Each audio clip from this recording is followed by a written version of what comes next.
الحمدللہ رب العالمین والصلاة والسلام علی خیر خلقہ محمد وآلہ الطیبین الطاہرین واللعن الابدی علی اعدائہم اجمعین۔ مومنین کرام، کل کے درس میں ہم نے سورہ نور کی آیت نمبر 30 اور 31 کا حوالہ دیا تھا اور یہ عرض کیا تھا کہ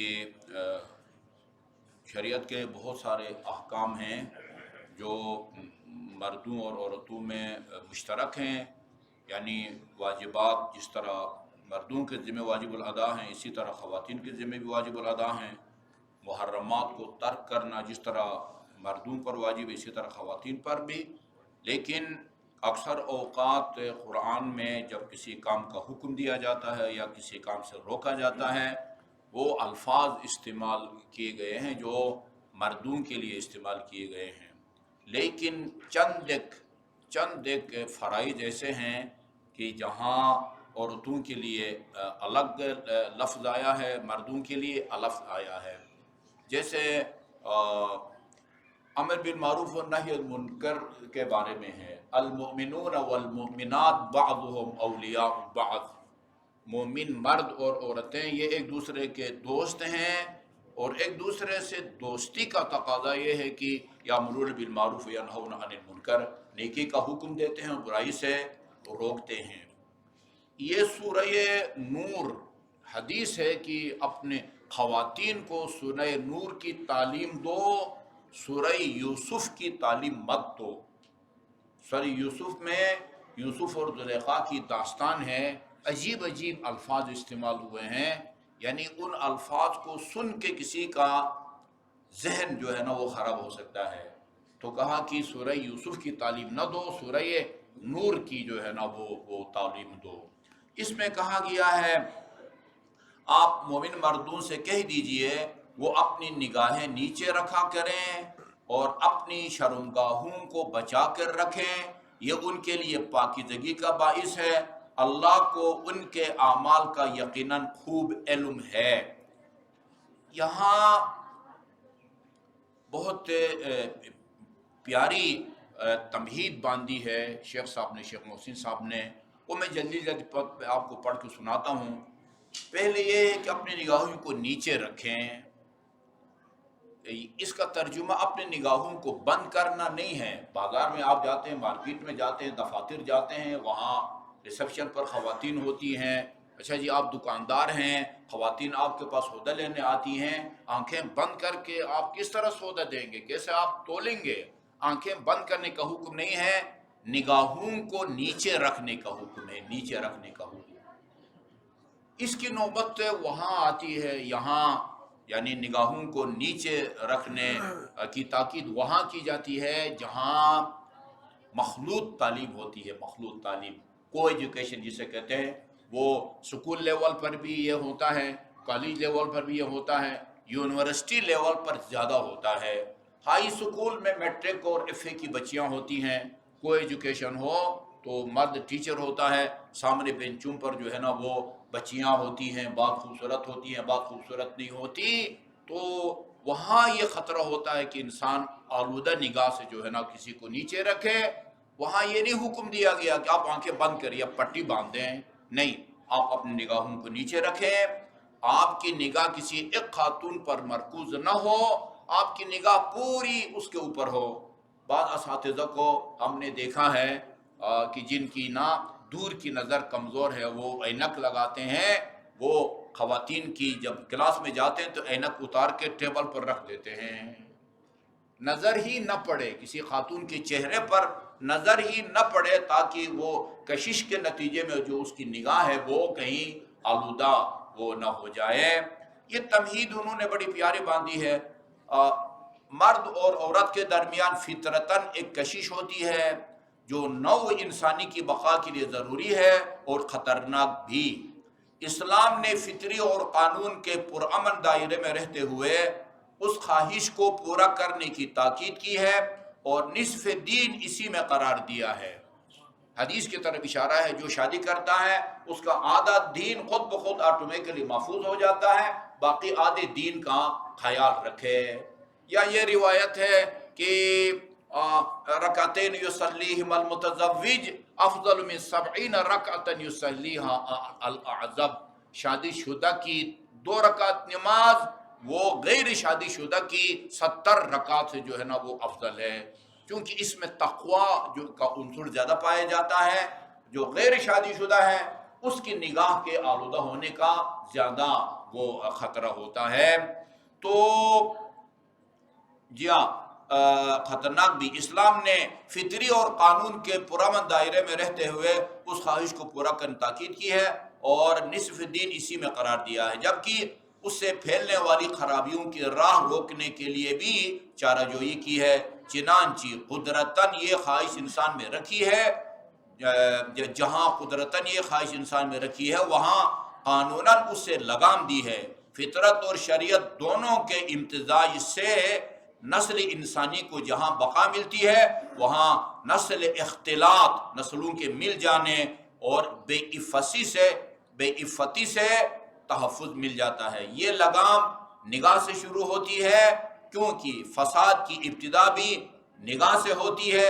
ایک نگاہ، ایک تبسم، پھر باہمی گفتگو، پھر بے تکلفی، آگے لکھا ہے پھر ڈیش ڈیش ڈیش ڈیش، برے انجام تک جو ہے نا وہ اس کا نتیجہ اب پہنچتا ہے۔ معذرت کے ساتھ یہ چند الفاظ کا میں ترجمہ کرنے پر مجبور ہوں۔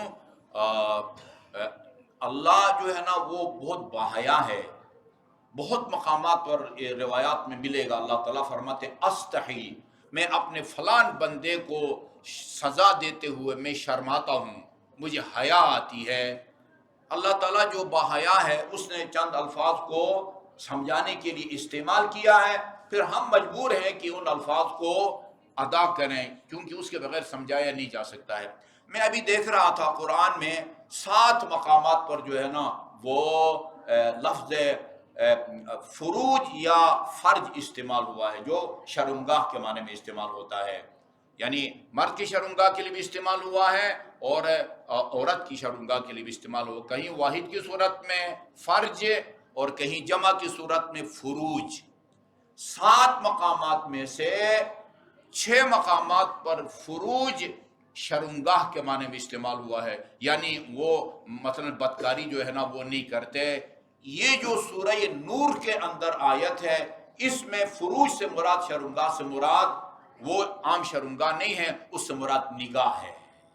نگاہ سورہ نور میں یہ آیت جو پڑھی ہے نا، میں نے آپ کے سامنے ابھی دیکھا نا، یہ حکم کہہ دیجئے اپنے نیچے رکھیں اور اپنی شرمگاہوں کو بچا کے رکھیں، یہ ترجمہ کیا ہے۔ آگے علامہ طباطبائی کی یہ روایت انہوں نے نقل کی ہے کہ کل آیت فی القرآن فی حفظ الفروج فہی من الزنا الا هذه الآیہ فہی من النظر۔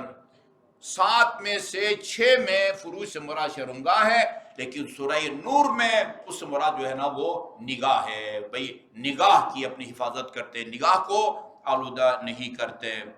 حدیث ہے النظرۃ سہم من سہام ابلیس، نگاہ ابلیس کے زہر آلود تیروں میں سے ایک تیر ہے۔ فمن ترکہا للہ عز وجل، جو اس آلودہ نگاہ سے اپنے آپ کو بچائے خدا کی خاطر، خوف خدا کی وجہ سے خدا کی خاطر بچائے، جملہ عجیب ہے، جی ہاں، لا لغیرہ، کسی کے ڈر سے نہیں، کسی بندے کے ڈر سے نہیں، صرف خدا کے ڈر سے اپنا نگاہ کو بچائے، عاقبہ اللہ ایمانا یجد طعمہ، تو اس کے بعد اللہ اسے ایسے ایمان سے نوازے گا جس کا ذائقہ اور شیرینی وہ محسوس کرے گا۔ وہ جملہ میں کئی دفعہ سنا چکا ہوں، فرمایا کہ مل مجاہد فی سبیل اللہ بأعظم درجۃ ممن قدر فعفا، جو راہ خدا میں جہاد کرتے ہیں، جان بحق ہو جاتے ہیں، شہید ہو جاتے ہیں یا زندہ واپس آتے ہیں اور غازی بنتے ہیں، ہماری البتہ بر صغیر کی زبان میں، ان کا اجر اور ثواب قدرت کے باوجود، گناہ کی قدرت کے باوجود اپنے آپ کو گناہ سے بچانے والے سے زیادہ نہیں ہے۔ راہ خدا میں جہاد کر کے شہید ہونے کا اجر اور ثواب یعنی گناہ کی قدرت کے باوجود رشوت لینے کے بڑے مواقع ہیں، آلودہ نگاہ کے بڑے، کوئی ایجوکیشن ہے، پروفیسر ہیں، سامنے لڑکیاں بیٹھی ہیں یا لڑکے بیٹھے ہیں، لیڈیز پروفیسر ہے، وہ دونوں اپنی نگاہوں کو نیچے رکھتے ہیں خدا کی خاطر۔ فرمایا کہ یہ ان کا اجر اور ثواب جو ہے نا، یعنی راہ خدا کے مجاہدین کا اجر قدرت کے باوجود اپنے آپ کو گناہ سے بچانے والے سے زیادہ نہیں ہے۔ وَكَم مِّن نَظْرَةٍ أَوْرَثَتْ حَسْرَةً طَوِيلًا، یہ بھی وسائل شیعہ میں روایت ہے، کتنی نگاہیں ایسی ہیں جو طویل حسرت اور افسوس کا باعث بنتی ہیں۔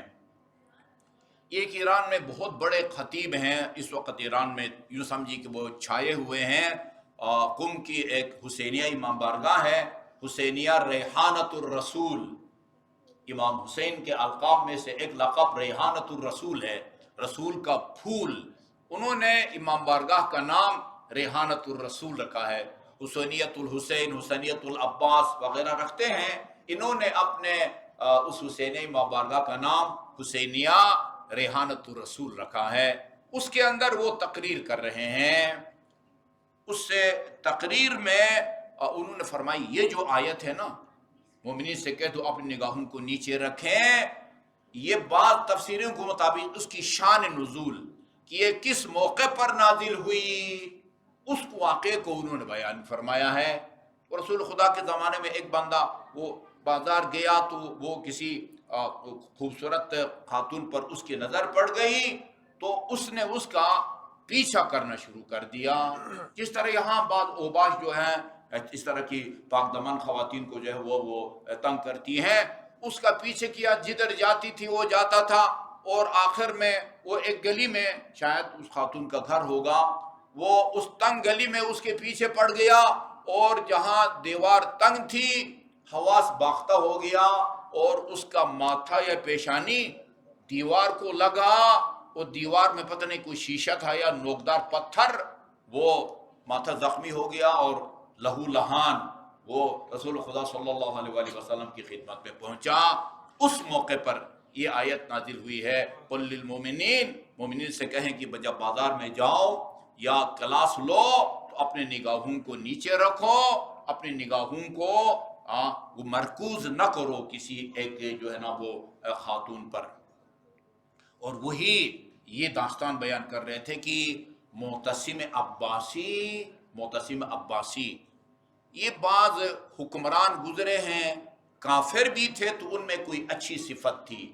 فرعون کے بارے میں کہتے ہیں اس میں دو صفتیں تھی، اچھی صفتیں، خدا ہونے کا دعویٰ کیا ہوا تھا لیکن دو اس میں صفتیں اچھی تھی، خوبیاں، سخی تھا، غیرت مند تھا، بغیرت نہیں تھا۔ اسی طرح معتصم عباسی بڑا ظالم جابر تھا، لیکن ایک خصوصیت تھی، اس خصوصیت کے ذیل میں بیان کرتے ہیں کہ اس کا ایک وزیر تھا معتصم عباسی کا، اس نے آبادی کے درمیان میں ایک بہت بڑا محل تعمیر کیا تھا جہاں سے ہر گھر کے صحن میں جو ہے وہ دیکھا جا سکتا تھا۔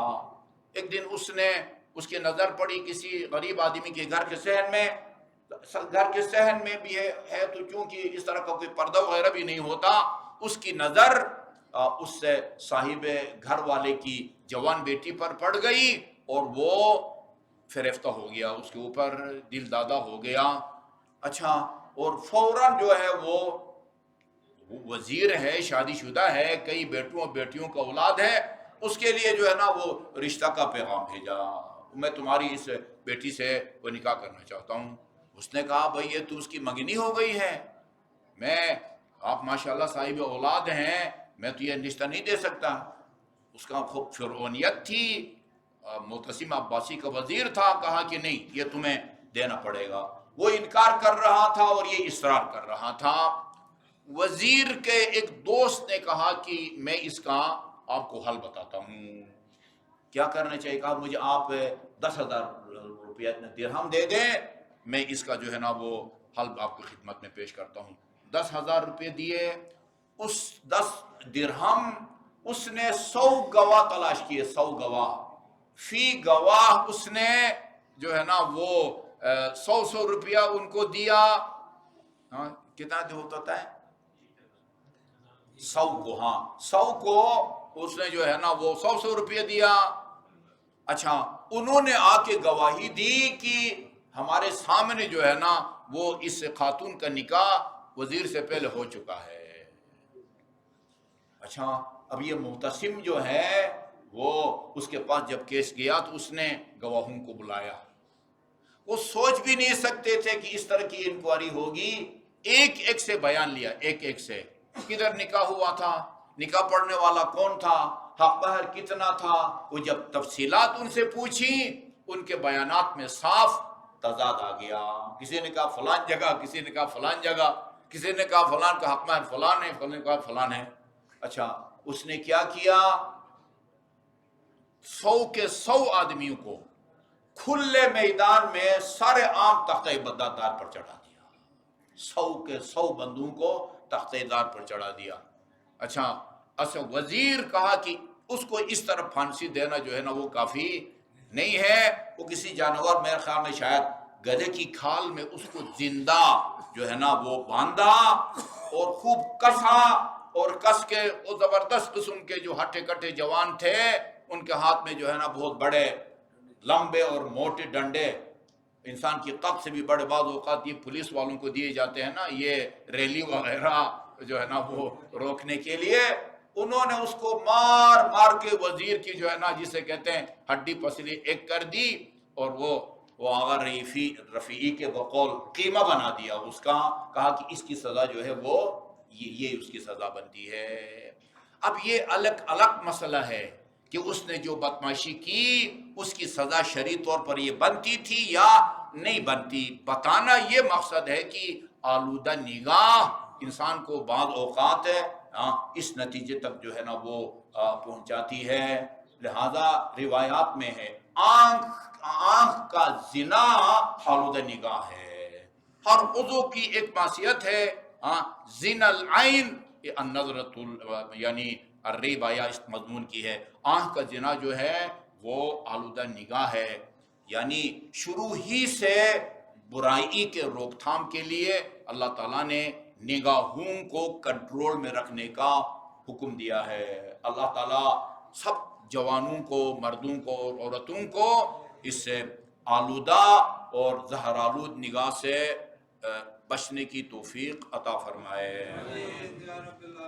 اللہم